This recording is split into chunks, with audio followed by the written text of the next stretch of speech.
Work. On social media, it seems like everybody's about it. You need to carve this person or that one.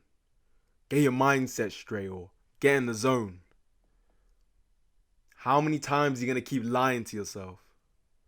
You say, I'm going to start going gym tomorrow, or new year, new me. Those are some of my favorite ones. But when it counts, in those early mornings, late nights, you're too busy sleeping or watching Netflix. You sit there and talk about the work you'll put in, but those who actually put in shifts don't have the time to post it on Instagram or put it on their story. They're too busy putting in work, going towards those 10,000 hours and repeating. It's that repetition that does it. Men much greater than me have uttered the phrase, trust the process. Day in, day out. Work. The difference between those that fail, succeed, and thrive. Nobody cares about the work you say you're gonna do till you do it. Just shut up and work. Not for your friends, not for the girl or boy you like, but for the love of the game. Work.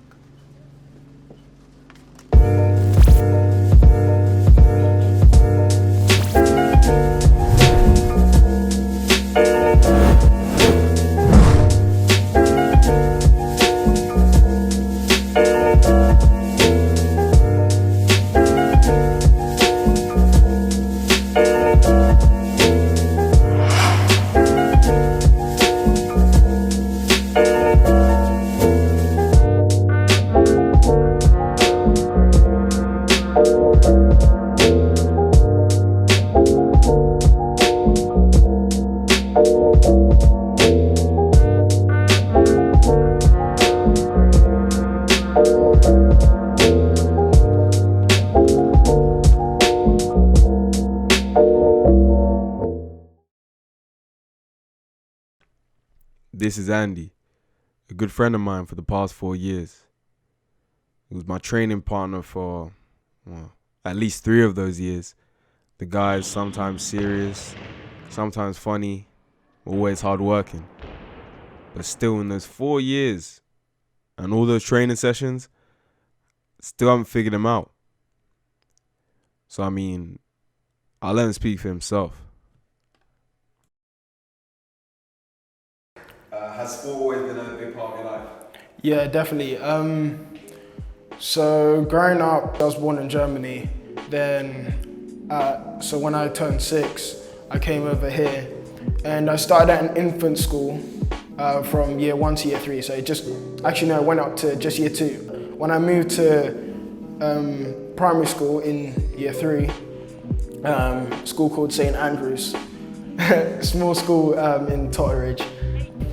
Yeah, that's when I really got into sport. A teacher, Mrs. Jones, I always remember her because she pushed me from the get-go. She knew I had some sort of drive, and she knew I had the physical capabilities for most type of sport. And then, yeah, from then on, my mom, she always wanted me to keep proactive and keep myself busy because, yeah, I don't live in such a bad area where it's easy for a young boy to get distracted, but it's important that you keep yourself occupied wherever, because when you're not occupied, yeah, the devil will give you something to do.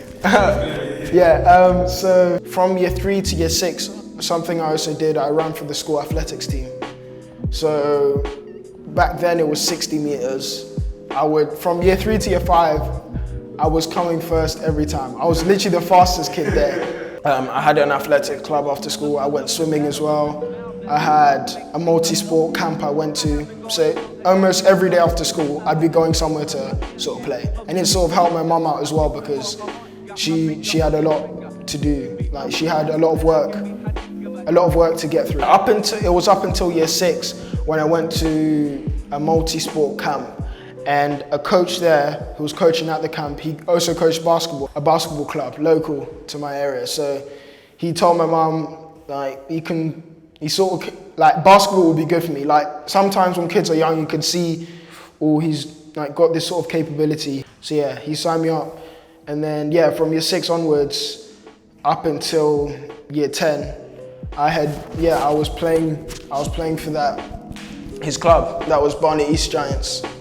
And yeah, in terms of other sport activity, it sort of dropped after year 6. It was mainly focused on basketball. I enjoyed it so much, I wanted to keep all my focus in it, and I wanted all my time based on it because I liked it that much. Yeah, that was basically the rundown from birth to basketball. It's all good and well saying you love the game, but if you don't train, there's no point in stepping on the court.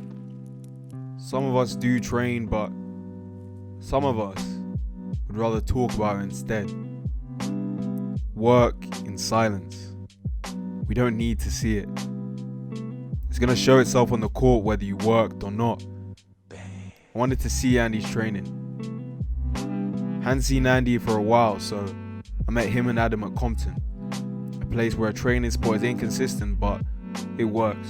I mean, you call up Compton, he'll say it's free from 4 till 6. You make the trek there, there's someone playing football instead, or badminton.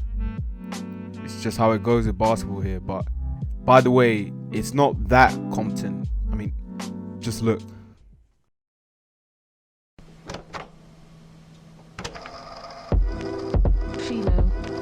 I like to rip off mics and block up dice that roll for somebody's whole money. Honey's been to me for cheese ease back. Please keep that weave intact. Best believe the tame of D'll be back. Please sex, relax, fuck a flip from Blockbuster. I'ma touch it. But who got the bomb like Russia? Friendly neighborhood rap hood with goods. Could it be? Yes, no question.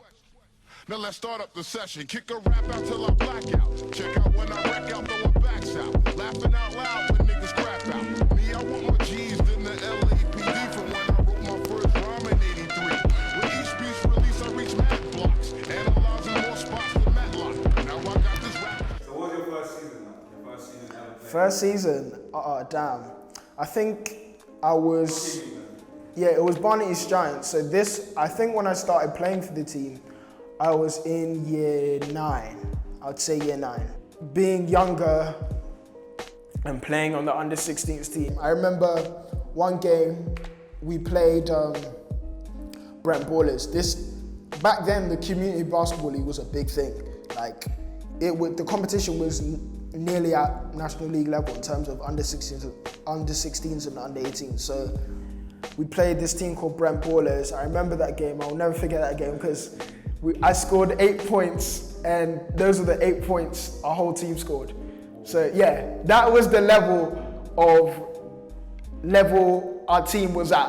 What was the score that game? It was like 59-8. Whoa.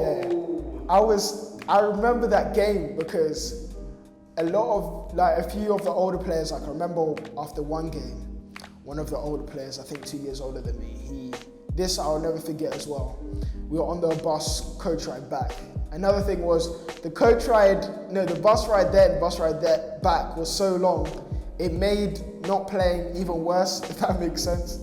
Yeah, so this player, he got into me, he was like, oh, what do you do anyway? How many points do you score, etc., etc. And then, yeah, from that, I think the next game was the game I did score 8 points.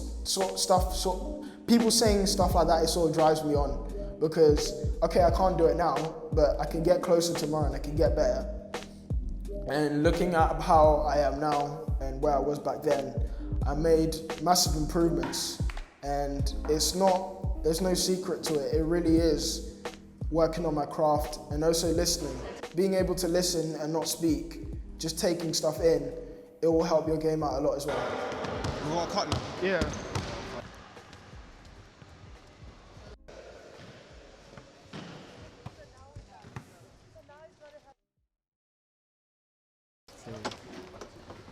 Where's that man? Documentary and that. They wanted us up quick. That's out so quick, man. What do you get these days? Is it still, what courts do you play at these days? Basically this, or I have training with the school team basically all week. Yeah. And then because it's so far to get to, when you get there, it's not like I can bop somewhere else and go to a different court. Yeah. I might as well just stay there. Yeah, I see If that. I'm not playing or practicing, then I've got the exam stuff to revise for. Because I'm taking the ACT this year. So yeah. What, at the end of the year? There's one in October half term. Yeah. So I'm looking to take that as like the first one. I'll see what I get. Yeah, so I'll give you a bit of like some, how do you say it? What is it? What is it? Like what is it's basically the exam is basically similar to SAT to get into. So what school do you want to go to? Damn, man. if I had like options, I would say probably UCLA. UCLA? Or a school in Florida or something. Why? Somewhere hot. Nice, dude. I'll be honest, when I started looking at this, it's important you start looking into this stuff, American stuff, early as well. I started looking into like year 9, year 10 wise. And yeah, back then my criteria was, I'm just looking for somewhere sunny. Yeah. And is that still your criteria? It is a factor, but right now you just got to be open to anything, and you've got to understand it's how much work you put in, that's how much you'll get out. So and that's what you're doing now, putting yeah. the work on this. Like I'm gonna stand like in the middle there. I want to park on the April to the end of exams, we would mention it at least once that we should all order pizza and bring it into the common room. Yeah. Actually, I don't know, the dates I made them up. So we should all bring it pizza and bring it to the common room and like eat. Like, we talk about it week after week after week. It never happened. Like, no one's buying pizza. Yeah. Nobody's buying pizza. Exactly. Nobody's buying pizza. See that, bro. It was good seeing you. It was good seeing you too. When am I gonna see you next? It's Wednesday, isn't it? Yeah. Wednesday. Text me about the game. Yeah. I will see you. See that. Andy trains and trains and trains. But why? I wanted to know what motivates him, so that when he steps on the court and the going gets tough, you're down by 10 points. What's that thing in his head that keeps him going, that keeps him playing?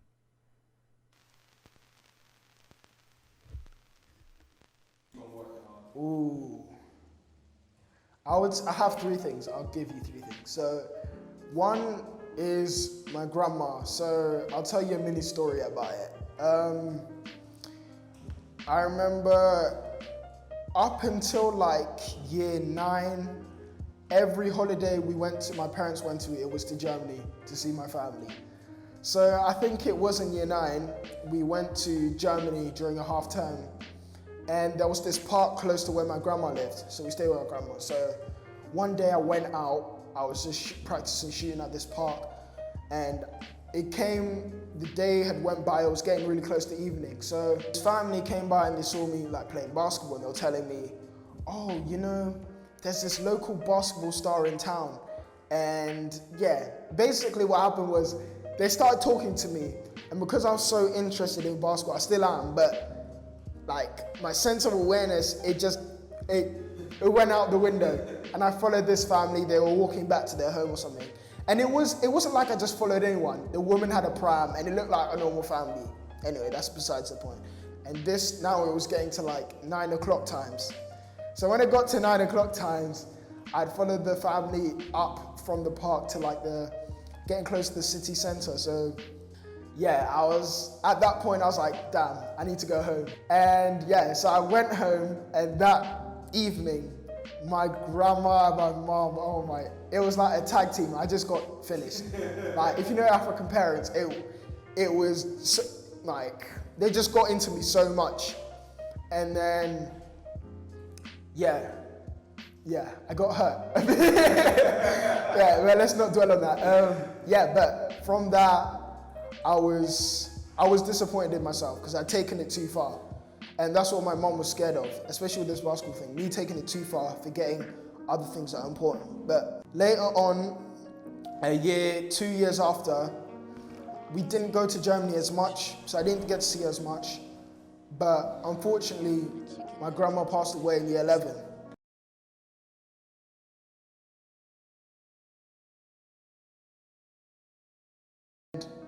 It didn't hit me at the time.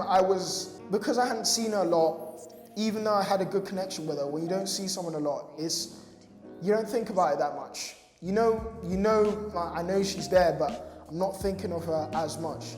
So, like, coming up to now, I've really thought about it, and I thought whenever I think of basketball and something my grandma knows about, I think back to that moment when I came home late, and I'm disappointed that if I make something out of myself, be it basketball studies, she'll never really get to see like what I could have done with it. That's what drives me really with this basketball. I want to push it to the limit where I will say I've done everything I can. I gave everything, and whatever happens, be it I go there, I'm proud of myself because my grandma back then, she didn't understand how bad I wanted it, but if I do this now, I'll feel a sense of achievement that I made something out of this basketball thing and I kept everything intact.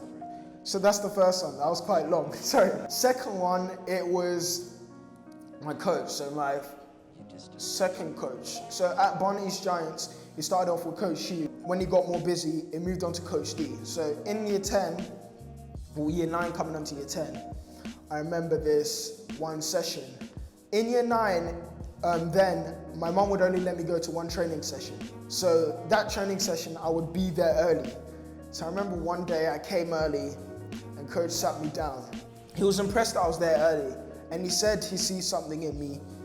And I can, with this sort of attitude, it's not really about, then it wasn't really about skill-wise. I was good, but it was more about my attitude. He saw my attitude that I'm here early and I'm getting up shots, whatever. And he was like, you can really make something out of this. Coach D, probably one of the best coaches I've ever met. One of the best guys I've ever met. Kept Andy playing ball, kept me playing ball, kept the whole of Barnet East Giants playing ball. I mean, he met his team before games, Arnold Grove Station. Come all the way down from, I didn't even know where. It took him a long time to get down there. This is what he had to say about Andy in 2014. You know, considering at that time he was one of the smallest people on court. He was hustling, getting steals, and his footwork has gotten a lot better. I can proudly say now that this season, his offensive game stepped up, and that's just him asking me the right questions about shooting. At the end of each session, he's always asking me what can I do better and what was good. And now his shooting has become a lot more better, so he's more of a threat. Improvements, I would say, will most probably be always stay low on defense, keep the gap in between your feet. And on offense, when you breathe, your shots is going in all the time. But when you rush, that's when you're going to be missing shots. So remember, always be ready to shoot before the ball is in your hands and follow through. But it will be interesting to see how you are this time next season because you're on a good path for the player development. So keep it up.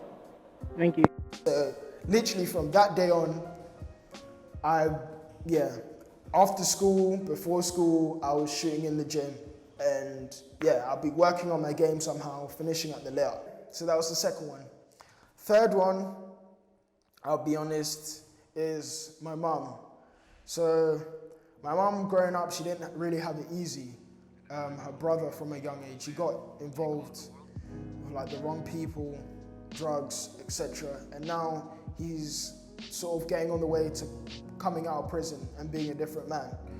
So when I see something like that, I understand why my mum, she's always so up on me. Not so much on my sister. She is up on my sister, but more up on me because now I'm at the point where I'm literally about to jump into the deep end. My parents are not going to be there, telling me what to do as much anymore. She's always pushing me, and I appreciate it so much, and I want to give back because she literally gave everything for me. And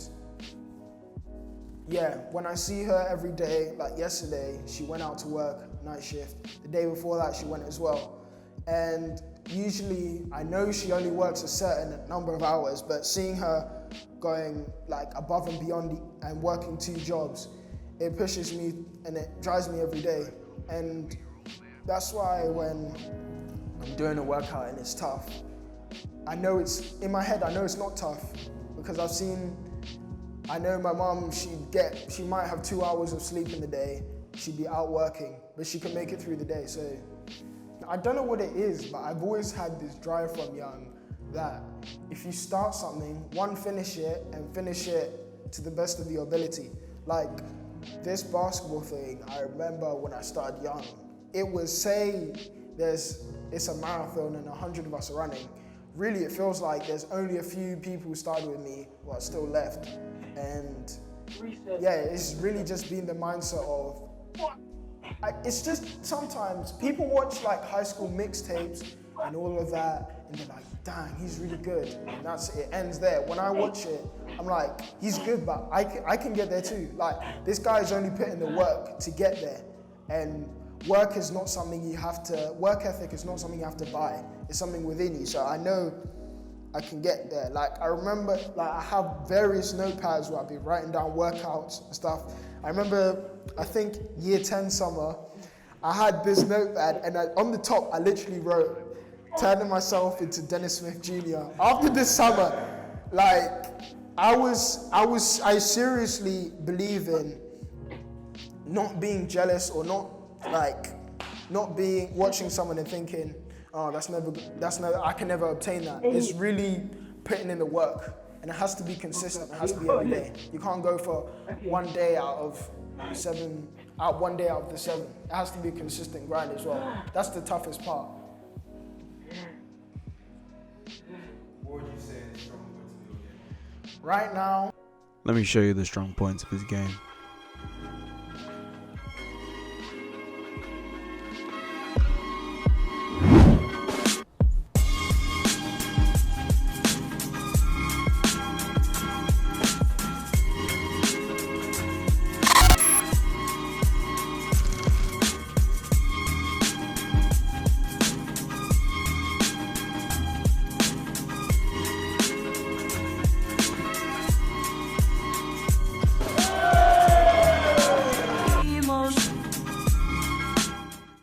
Right now, I would getting to the basket. I can get to the basket at ease, and I can also finish now. One thing I didn't have last season, I'll be honest, was being able to finish with both hands. I can do that now as of ease. I don't even have to think about it. And yeah, finishing strong, rebounding, hustling, sharing the ball. Okay, my IQ is not there yet, but I have a sense of awareness of where my teammates are. I'm always ready to make the pass, and I'm always looking out for my teammates. Yeah, I'd say those are my strengths. Are we gonna double weaknesses? Yeah. Weaknesses, I'll be honest, is shooting consistently. I can shoot here and there, but it's not consistent. Like, I need to get it to a point where I'm comfortable catching and then making the shot. I can do it in training, but it has to translate into games. Training is what happens, no one sees it, but people will see that you're training if you're doing it in the game. But it's a thing where shooting, you can look at NBA players, it took a lot of time for them to get it right. So that's a thing where I know I'm not far off, and I know I'm not at the bottom, but I know I will get there. But yeah, stuff like free throw shooting though, I have to knock that down. What's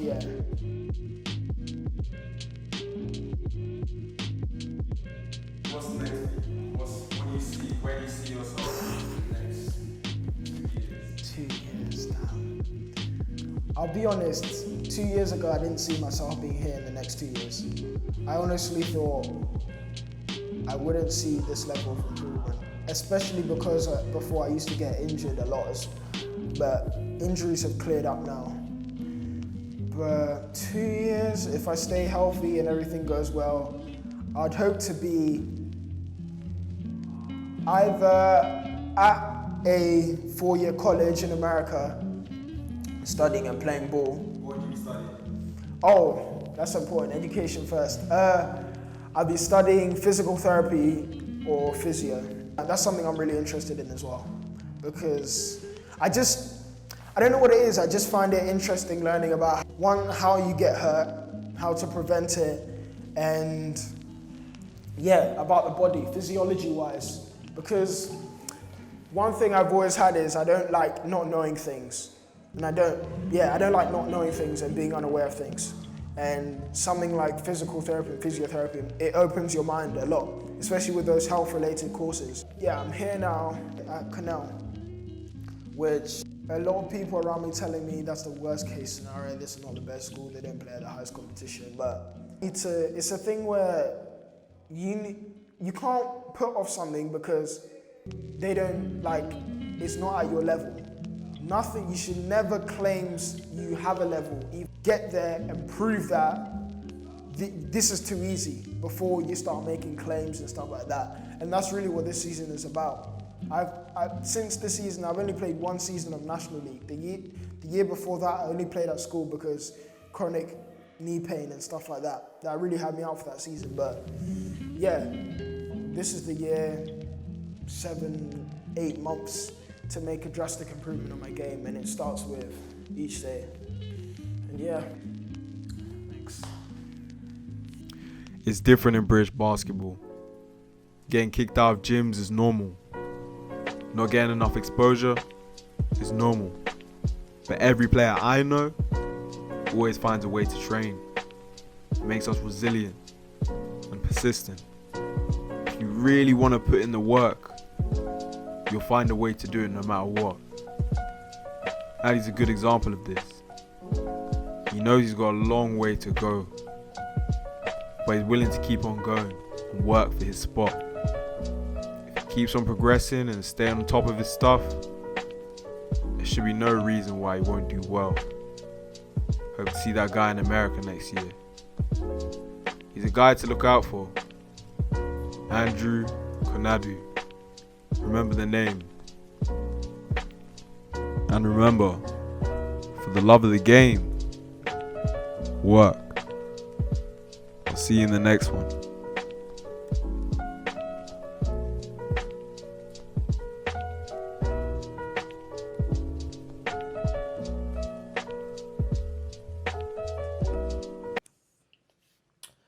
Thank you for watching this documentary that I put together. I spent pretty much my whole half term making this. It took about... How long would you say it took me, Jess? Like, comment, subscribe down below. For Shut more up! It took me like at least 20, maybe even 30 hours to make this. So it'd be appreciated if you leave a like, comment. Come on, just tell them. Like, comment, and subscribe down below for more content, guys. Thanks. Love Shut you all up! so much. Shut up! Yeah, it's Nothinbutnet. Bye-bye. That's my outro to my video. Bye-bye! Yeah, thanks for watching. See you later.